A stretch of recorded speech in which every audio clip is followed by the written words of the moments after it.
నేను గిర్రే శ్రీనివాసరావుని 21వ వార్డు కౌన్సిలర్ని. మా వైఎస్ఆర్సీపీ పార్టీ వచ్చాక జగన్మోహన్ రెడ్డి చెప్పే పథకాలకు కానీ ఏదైనా సరే వాలంటీర్ వ్యవస్థ కానీ చాలా బాగుంది.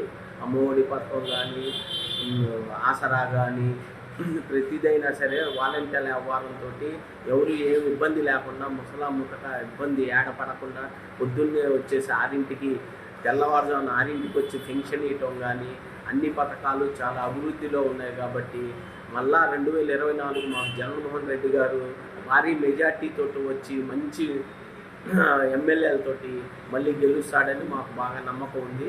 మా వినుకొండ బొల్లా బ్రహ్మనాయుడు గారు చేసిన అభివృద్ధి పనులు చెప్పేవి కావు, అవి కన్నులారా చూసినా కానీ కళ్ళ తీరవు.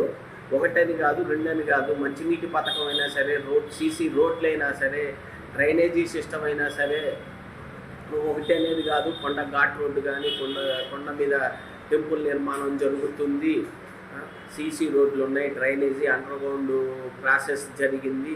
వినుకొండ చాలా డెవలప్ చేశారు. మళ్ళీ 2024 ఆయనకు సీట్ ఇచ్చారు. ఈ తడవ భారీ మెజార్టీతోటి వైఎస్ఆర్సీపీ కాంగ్రెస్ బ్రహ్మనాయుడు గారు భారీ మెజార్టీతోటి గెలుస్తాడు.